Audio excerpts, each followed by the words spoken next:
I'll introduce our next speaker is Katy Stuart from the University of Washington. She earned her doctorate in 2012 from the University of Washington, studying the conservation and ecology of the Western Gray Squirrel in the North Cascades. She published a paper on this research in the Journal of Wildlife Management in 2018 and served as the president of the Washington chapter of the Wildlife Society from 2018 to 2019. She currently lives in Sammamish. Sammamish with her husband and 2 children and works in the fitness industry. So Katy, if you can hopefully be able to share your screen and turn your video on there. Yeah, thanks for the introduction. Can you guys hear me okay? Yep. Okay, awesome. Let me share my screen. Okay, are you seeing it? Looks good. Awesome. Well, I'm happy to share some of my research with you today, again, which was focused on ecology and conservation of the Western Gray Squirrel in the North Cascades. I earned my PhD in 2012 at UW and worked in collaboration with the U.S. Geological Service, U.S. Geological Survey, Washington Department of Fish and Wildlife, National Park Service, and then some local nonprofits as well. So I did some work with Pacific Biodiversity Institute. I'll focus mostly on the resource selection related to biofuel management, which is what I published the paper on and is probably most relevant to the work that you are doing. Let's see. So I always like to start presentations of the Western Gray Squirrel with a description of the species, since most often they get confused with the Eastern Gray Squirrel, which is much more common and actually not native to our state. So Western Gray Squirrel, larger, all silver gray, and harder to see because it's not found in as many areas anymore. But they are an important part of the ecosystem because they disperse tree seeds and fungal spores, which help maintain forest communities. And they're also a prey species for carnivores, some of which are also threatened or endangered. So as you're aware, there's been a steady decline of their populations in Washington due to lots of factors, most importantly habitat loss, but also disease, hunting, predation, automobile accidents, competition with non-native squirrels, and then just low genetic diversity. That's the result from these smaller populations. So that top map is kind of the presumed area where they were for prior. And the bottom graph shows now that there's 3 distinct populations, and they actually have tested that they're genetically distinct from each other, so they're not really connected anymore. Because of that, it was listed as a threatened species in 1993, and then, as you know, it was recently uplisted to endangered just in November in 2023. So there's been a lot of research on the squirrel. There's been several recovery plans put into place. And then my research was up here in North Cascades, where there hadn't been a lot of prior research in the past. And it's a little bit different habitat, but still relevant research to the species overall. So here is where I did my study. It started in Stehekin at the very north end of Lake Chelan, which was kind of an interesting place to do research because it's only accessible by passenger ferry, or a 20-mile hike in, or a float plane. So most of the time I was taking the ferry, but just bringing all the equipment up and back and transferring back and forth. They only have like satellite phone, internet's a little sketchy. So it was a fun challenge. And then the other site I studied was in the Mathau Valley off of Squaw Creek Road, which is 8 miles north of Pateros, 20 miles south of Twiss. So this habitat is ponderosa pine mixed conifer dominant forest, so not really any oak present, which is where most of the squirrels spend their time.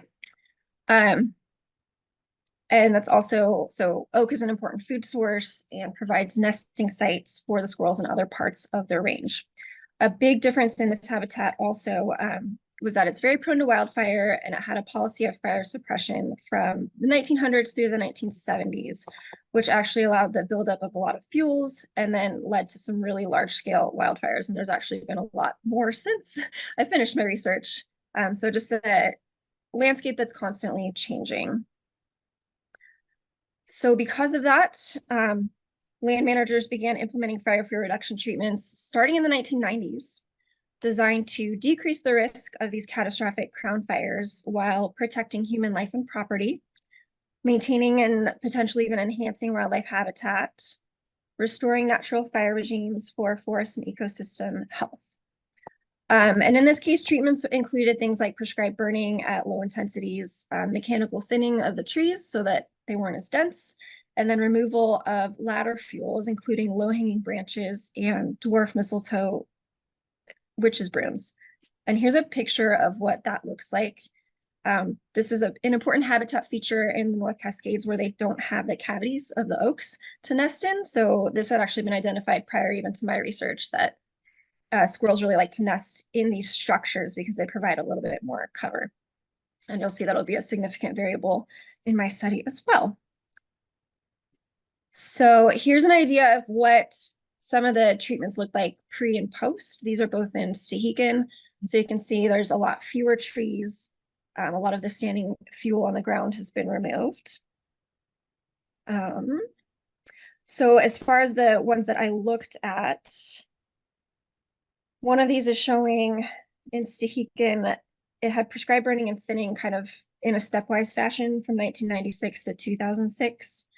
And then there was also an area that was thin for hazard tree removal and actually burned at a higher intensity in 2009. So I was kind of looking at these areas that had been treated on purpose and then others that had experienced wildfire because some of the characteristics looked the same and we weren't really sure how the squirrels were going to respond to that with their habitat use.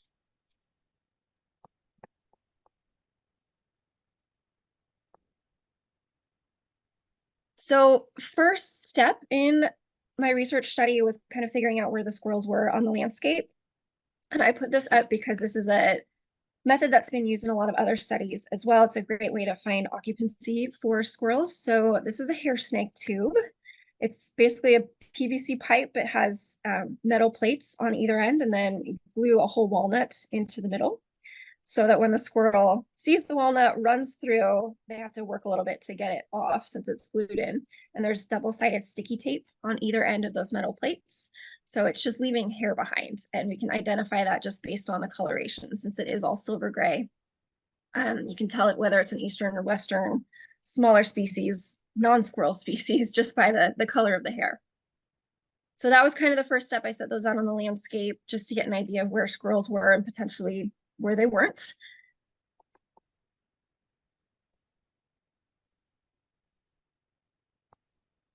And then from there, we did live trapping of the squirrels, which enabled us to use radio telemetry, actually follow individual squirrels on a daily basis.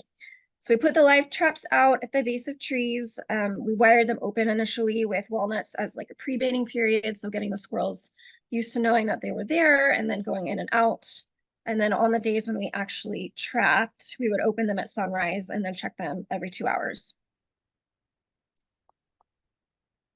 When a squirrel was captured, we had this cool handling cone that we would put it in and we could weigh it, put the radio collar on, do a lot of measurements to record like whether it was a youth or full size, gender, etc. And then once they had the radio collar on, we would actually go out in the woods, follow them around until we figured out either if we saw them or we tracked them to the tree that they were in. And then at that point, we recorded a GPS location and then could put that on a map. And so each of the squirrels were tracked like 3 to 7 times per week. We tried to make it fairly equal across all the squirrels. So across our 2 study sites, we captured a total of 61 squirrels and put radio collars on 46 of those. From those, we're able to calculate home range sizes and look at habitat selection for 38 squirrels. And those are the ones that had at least 30 relocation points per season, which is really the minimum number you need to be able to accurately estimate their home range size and look at their habitat use. We were able to visually confirm 22% of the locations in Stehekin and 44% at Squaw Creek. and then identified another 57% and 37% in Sehican and Squaw Creek to a single tree. So the locations were pretty accurate, within about 5 meters for 92% of those locations. So we could be pretty sure that that's where the squirrels were. So then once we had that information, we would plot all of the points for each squirrel on a map. And then there are some tools in GIS you can use to create a fixed kernel home range and then a utilization distribution. So we're looking at what size home range that each squirrel had, and then where are they spending most of their time. So that figure on the right, the red is showing the high use areas, whereas the green is kind of the outer. We wouldn't expect them to spend as much time there. So then the question was, what does the habitat look like in these core red areas compared to the lower use areas? So we looked at this actually at 3 different scales. So we were interested in what were squirrels looking at for nest trees, for nest sites, so the area around a nest tree, and then that upper and lower use. So where are they spending most of their time outside of nesting versus the lower use areas. So we measured habitat variables at 50 used and available nest trees and nest sites at each study area. And then with the utilization distributions, we looked at the upper 25% and then the lower 25%. So we were expecting to see the biggest difference in habitat from that, like really upper and the lower. So then we randomly selected 3 plots in each squirrel's high use, since that was a smaller area, and then 6 in the low use because they tended to be a lot larger and more variable. And I won't go into too much detail on all of the habitat sampling methods here, but you can see that we measured a number of variables that had been shown to be important to Western gray squirrels with prior research, as well as some that were looking directly at fire fuel treatments and wildfire. So things like tree condition, was it alive, was it declining, was it dead? And we did actually look at like if there was a burn mark, like how high did it come up as a kind of a relative measure of wildfire intensity in the area. So the yellow tree in the middle is the nest tree. And then we also measured these variables on some random trees around it within a 25.25 meter radius plot. So then when we scaled that up, and we did include habitat sampling in treated and untreated sites. Yeah, so when we scaled that up to nest site and core area selection, we had an additional 2 plots within that larger 25.25 meter radius where we looked at some site level variables. So things like coarse woody debris, basal area, canopy cover, ground cover. And then we still measured the same variables for the trees in there, and then we could take averages. So like average height of the tree, average tree diameter. Canopy connectivity was also an important one that we were looking at. So like the interlocking branches, because squirrels like to travel through the canopy as well as on the ground. So looking at how connected the canopy was. All right, and then we created some models based on prior research. So there was another graduate student who had studied the squirrel in the North Cascades in 2010. Sorry, that was when she published her paper. She studied that before that. So we created some models just using her top variables, and then we had some specific to what we would expect to see change due to fuel treatments or a naturally occurring wildfire. And then tree structure and the tree relative to the stand. And then same thing with nest site and core area models. We used some prior study, looked at nest tree comparison. So we were curious if it has a good nest tree, is that enough to make it a good nest site or a good part of their core area? Like, are they just focusing on those nest trees in particular? Or is it related to other things like fuel treatment, wildfire? foraging or predator avoidance and security. So things like canopy cover are really important for like avian predators, because then it's harder for them to see the squirrels traveling on the ground. So we had variables that went into that we thought would best describe what that would look like. So what did we find?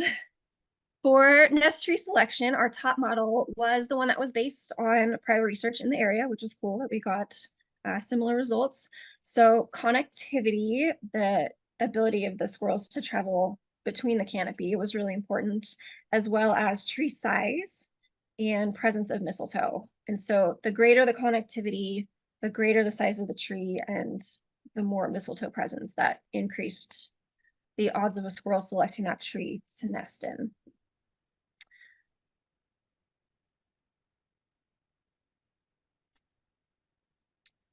As far as nest site selection, our top model here included canopy cover, again, connectivity, and mistletoe presence. So a lot of the same variables that we were seeing at the smaller scale as well, but this was actually the model that we used to describe predator avoidance from avian predators. And I did see several squirrels that were taken by avian predators.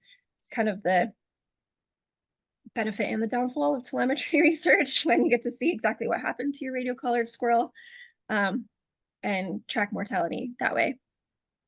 So again, all of these were significant predictors. So as canopy cover increased, as connectivity increased, and mistletoe presence increased, it was more likely that a squirrel would select that site for nesting.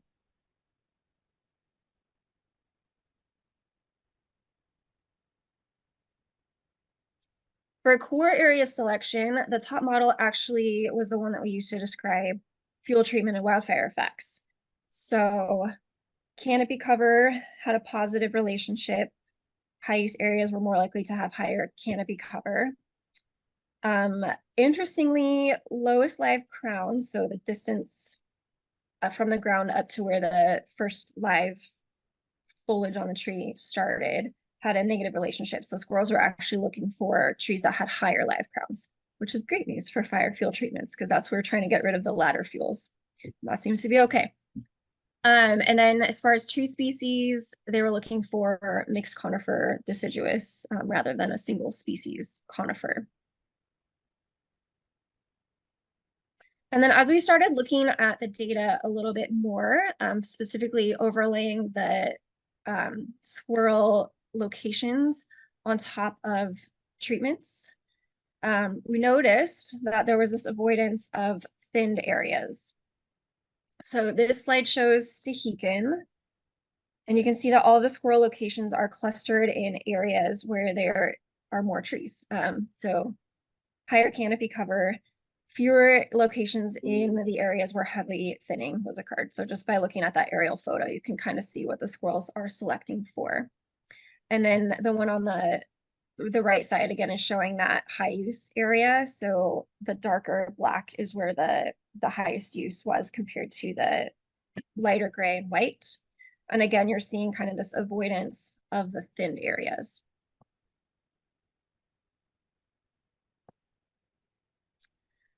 Same thing for Squaw Creek.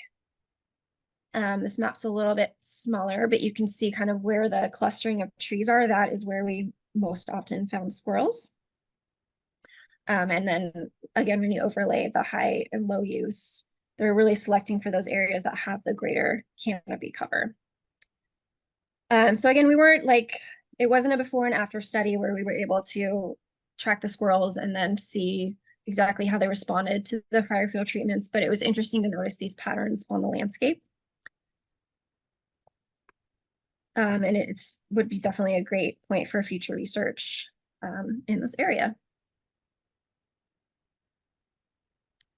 So as far as management implications from this research, we did find that fire fuel treatments can negatively impact squirrels at all scales of selection. And that is because most of the variables that were positively related to habitat selection, so canopy cover, canopy connectivity, mistletoe presence, those are often specifically targeted for reduction in fire fuel management plans. And many were lower in the sampled treated areas compared to the untreated areas. So we were able to look at the habitat variables in areas that had experienced wildfire been treated compared to the ones that were untreated. Canopy cover is important for all aspects of squirrel ecology, nesting, and non-nesting. So this is kind of the one variable. If you're going to just try to conserve canopy cover, that can have a big impact on squirrels. And then canopy connectivity and mistletoe presence were important for nesting. And I know mistletoe might not be as relevant in an oak habitat, but where they are using these more edge habitats, it's important to notice these other features that can be really critical. Okay, and so this is actually a picture of my study site after my research was completed. So there were some really large scale wildfires in 2014 and 2015 that basically destroyed some of the squirrel habitat. So while they have the potential to negatively affect the squirrels, fire fuel reduction treatments are definitely critical to avoid these stand replacing wildfires. Because if you end up with a forest that looks like this, then that's not going to be very good habitat for squirrels either. So to benefit squirrel conservation and fire fuel reduction, the recommendations we came up with were to maintain patches of mixed conifer and deciduous forest with canopy cover that's between 50 to 70%. Mistletoe infection allowed at a reduced rate. So recognizing that mistletoe brooms that are really low to the ground and significant ladder fuel risks can still be removed, but still keeping some on the landscape, maybe up in the higher portion of the crown. And then 20 to 45 large trees, which we set that as diameter at breast height greater than 40 centimeters per hectare. And this really falls in line with a lot of prior research as well by WDFW and some other researchers. So there definitely are ways to do these treatments while still looking out for the squirrels. As far as future research, I'm hoping that with the uplisting of the squirrel in Washington, maybe there will be more opportunity for some additional research to be conducted. So now that there is kind of a pre and post, you could better evaluate the response by Western Gray squirrels, as well as monitoring resource selection kind of beyond 5 years post-treatment. So I wasn't able to study for a very long period of time. So kind of seeing how the landscape changes over time, how does the squirrel resource selection change as well? And that went kind of fast, but so I definitely have more time to answer questions, and I can talk a little bit more about some other pieces of my research as well. But definitely thank you to my co-authors and my committee and all of my funding sources and my awesome field assistants that you can see there. It was a good time studying the squirrel. And it was really nice to get to present this to you guys again, because they definitely hold a special place in my heart.